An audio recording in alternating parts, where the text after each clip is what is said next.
మీరు చాలా రోజుల తర్వాత అంటే ఈరోజు అంటే కొత్తగా కాకుండా మీరు ఎప్పటి నుంచో ఫైట్ చేస్తున్నారు. అక్కడ జరిగినటువంటి ప్రతి అన్యాయం మీద మీ దగ్గర సమగ్రమైనటువంటి ఆన్ ద పేపర్ రెడీగా ఉన్నాయి. ఏంటి సార్ అంటే ఈ ఈ భూముల మీద ఎందుకు అంత గట్టి ఫైట్ చేస్తున్నారు మీరు?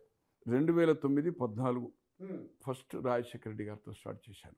రాజశేఖర రెడ్డి గారితో నేను నా దృష్టికి యాక్చువల్గా చెప్పాలంటే అతనికి నాకు కన్ఫంట్రేషన్ ఎక్కడ జరిగిందంటే 94లో రామారావు గారు డిసెంబర్ 3వ ముఖ్యమంత్రి, 83లో అయ్యాడు, 84లో అయ్యాడు, 85లో 4వ ముఖ్యమంత్రి కాబోతుంది.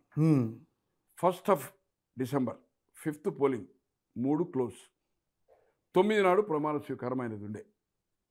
అడ్వాన్స్గా గవర్నమెంట్ వస్తుంది అనేది నేను చాలా కృష్ణారావు లాంటి వాళ్ళు, దేవులపల్లి అమర్ లాంటి వాళ్ళు, పాపాజీ శాస్త్రి లాంటి వాళ్ళు, సుందరం వాళ్ళతో చాలామందితో వందల మంది లంచ్లో డిన్నర్స్లో కూర్చుండి ఇంకా కొందరు పేర్లు చెప్పదలుచుకోలేదు. ఖచ్చితంగా రామారావు గారు అధికారం వస్తుందని చెప్పడం జరిగింది. జూన్ 94 నుంచి డిసెంబర్లో 5 నాడు పోలింగ్ అయ్యి డిసెంబర్ 9 నాడు లాల్ బహదూర్ స్టేడియంలో ప్రమాణ స్వీకారం చేశాడు. ఫస్ట్ నాడు కరీంనగర్ వస్తున్న సందర్భంలో ఒక అడ్వర్టైజ్మెంట్ ఫుల్ పేజ్ అప్పుడు ఏదైతుందో అదేమంటారు, మధ్యలో మేము బుజ్జిముండ అంటాం, ట్యాబ్లెటా ఏమంటారు, దాన్ని ఏమంటారు, ఈనాడే స్టార్ట్ చేశాడు. Full page 10,000. నేను అనుకుంటున్నాను ఇప్పుడు it should be more than 1.5-2 lakhs ఉంటుంది. ఓన్లీ ఫుల్ పేజ్ ఆఫ్ చిన్నది ఉంటుంది కదా మధ్యది. ఇప్పుడు అన్నారా? ఇప్పుడు చాలా లక్షలు ఉంది సార్. అంటే జిల్లా కరీంనగర్, ఉమ్మడి జిల్లా కరీంనగర్. తో అడ్వర్టైజ్మెంట్ ఎవరంటే పొన్నం ప్రభాకర్, ఇప్పుడు ట్రాన్స్పోర్ట్ మినిస్టర్, వాళ్ళ చిన్న రవి ఒక పేపర్ కూడా రన్ చేశాడు. ఇన్ఫర్మేషన్ దాంట్లో కూడా ఆయన ఎంపీగా ఉన్నప్పుడు చేశాడు. అతను అడ్వర్టైజ్మెంట్ ఏజెన్సీ. నేనేమి ఇచ్చానంటే రామారావు గారి ఫుల్ ఫోటో కింద చిన్నగా నాది ఒక ఫోటో, గోనె ప్రకాశ్రావు గారు, గోనె ప్రకాశ్రావు మాజీ ఎమ్మెల్యే. కరీంనగర్కు నందమూరి తారక రామారావు గారు మాజీ ముఖ్యమంత్రి బహిరంగ సభకు వస్తున్న సందర్భంలో అనుకుంటూ కాబోయే 9 తారీఖు నాడు పలానా టైము, పలానా డేటు టైము అండ్ ప్లేస్. అప్పటికే ముహూర్తం ఫిక్స్ అయింది. మోహన్ రెడ్డి గారు అనుకోకుండా ఎక్కడో మేము కలిసాము. మోహన్ రెడ్డి గారు చెప్పారు, ప్రకాశ్రావు గారు అధికారం వస్తుందని మీరు అంటున్నారు, 11th నాడు బ్రహ్మాండమైన ముహూర్తం. బట్ ఆ ముహూర్తం మంచిది కాలా. ఆగస్టులో దిగిపోయింది ఆయన, డిసెంబర్ అయితే ఆగస్టులో దిగిపోయింది, అది వేరే సంగతి అనుకోండి. ముహూర్తాలు ఎట్లా చేస్తారో మనకు తెలుసు. ఆ అడ్వర్టైజ్మెంట్కు ఈ ఆబ్జెక్టెడ్, అదే అంటాడు అన్నాక లాస్ట్ అవర్లో నేను అన్న ఏదైతుందో వేయకపోతే వద్దన్న. ఈయన ఎట్లా ఇన్నాడో ఏదైతుందో రవిచంద్ర గారు ఇప్పుడు ఉన్నాడు, లైవ్లీ కావాలంటే తీసుకున్నాను. రవిచంద్ర గారు ఏదైతుందో, రవిచంద్ర ఆయన పేరు, పెద్ద ఆయన పేరు అశోక్, సాలిసిటర్ అసిస్టెంట్ జనరల్ ఉండే, బార్ కౌన్సిల్ ప్రెసిడెంట్, పెద్ద ఆయన 2, ఈయన 3, ముగ్గురు అన్నదమ్ములు వాళ్ళు. సో అడ్వర్టైజ్మెంట్ ప్రింట్ చేశారు. కాబోయే ముఖ్యమంత్రి లేదు, మాజీ ముఖ్యమంత్రిగా స్వాగతం సుస్వాగతం గోనె ప్రకాశ్రావు. ఎన్టీ రామారావు ఫోటో, నా ఫోటో లేదు, నేను అనుకుంటున్నా నా చిన్న ఫోటో కూడా లేదు, ఓన్లీ గోనె ప్రకాశ్రావు మాజీ ఎమ్మెల్యే. అప్పటికే నేను పాపులర్, ఎమ్మెల్యే కాకుండా నుంచే పాపులర్. తర్వాత 83లో ఎప్పుడైతే నేను ఎమ్మెల్యే అయిన తర్వాత తెలంగాణ ఇష్యూస్ను నేను బాగా టేకప్ చేశాను. దాంట్లో నా న్యూస్ను బ్లాక్ చేయడం స్టార్ట్ చేశాడు.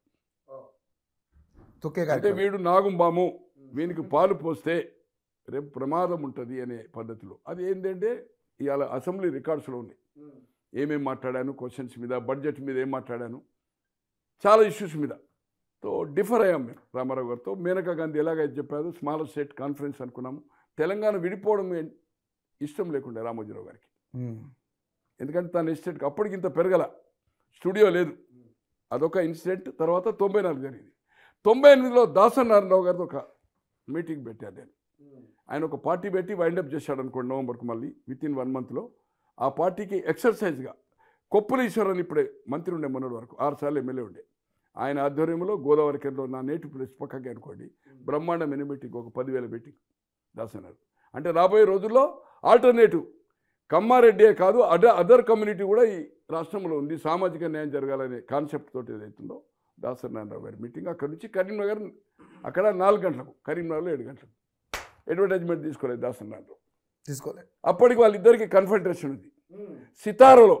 సితారా అండ్ ఈనాడులో సినిమా మ్యాగజైన్ ఆయనది. Sitara is the popular number 1 and Jyothi Chitra, ఇంకోటి ఏ హెరాల్డ్ అయినా అవన్నీ బంద్ అయినాయి. 2 డామినేట్ చేశాయి, 2 బాగా సర్క్యులేషన్.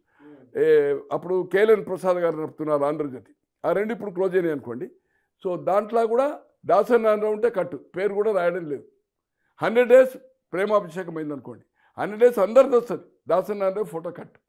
వాళ్ళిద్దరికి ఏదో తేడా వచ్చింది. షూటింగ్ లామన్నా మశానమా ఏదో పేపరో ఏదో సినిమాలు తీసిండా ఏదో మొత్తానికి. తర్వాత మళ్ళా ఒకటయ్యారు. క్రానికల్కు ఆయనకు గొడవైంది వెంకటరామరెడ్డి గారికి. అలాగే వార్త సాంఘిక అయితే పక్క భూములతోటి పెద్ద బార్, అంటే ఒక యుద్ధం, మహాభారతం యుద్ధం లెక్క, కౌరవులు పాండవులు లెక్క, పోటాపోటీగా. తో నా న్యూస్ని బ్లాక్ చేశాడు. కానీ ఏ మాటకు ఆ మాట 83లో అంటే ఎమ్మెల్యే వరకు రామోజీరావు గారితో మేము మేనకా గాంధీ 21-22 నవంబర్ ఆఫ్ 82 నిర్మల్ టూర్లో ఉన్నాడు రామారావు గారు.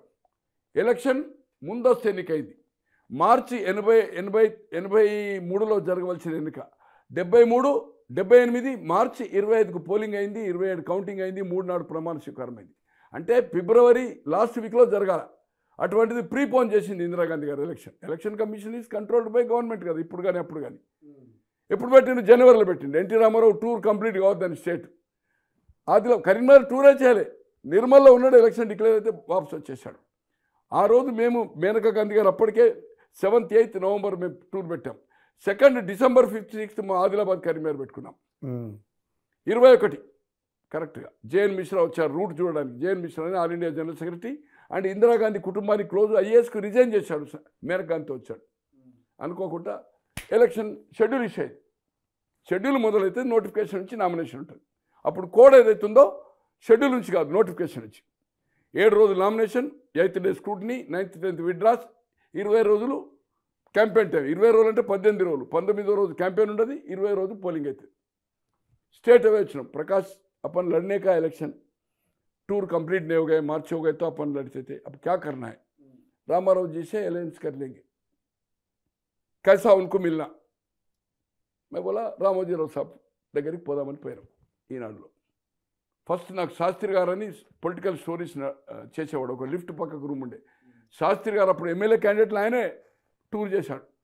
ఈనాడు ఏదైతుందో తెలంగాణ ప్రాంతంలో దాదాపు ఒక 50-60 మందిని ఈనాడు పికప్ చేసింది. దాంట్లో శాస్త్రి గారు కీ రోల్. ఇలా జీవన్ రెడ్డి గారు బతుకున్నాడు. శాస్త్రి గారికి లాస్ట్ అవర్లో జీవన్ రెడ్డి గారు వచ్చారు. ఎన్టీ రామారావు కలిస్తే అప్పుడు డైరీలో రాసేవారు రామకృష్ణుడు. వీళ్ళు కొమ్మిరెడ్డి రామరావు చనిపోయాడు ఎక్స్ఎమ్మెల్యే. వాళ్ళిద్దరు పేరు రాగానే తెల్లారి హిందూలో పేపర్లు వచ్చేదంటే మేము పార్టీలో చేరలే, కలవడానికి వెళ్ళామని చెప్పారు. అటువంటి జీవన్ రెడ్డి లాస్ట్లో కలిసి మంత్రి కూడా అయ్యాడు. That is Papayya Sastri and Ramojirao work అవుతుంది. రామోజీరావు గారిని కలిసాం. రైట్.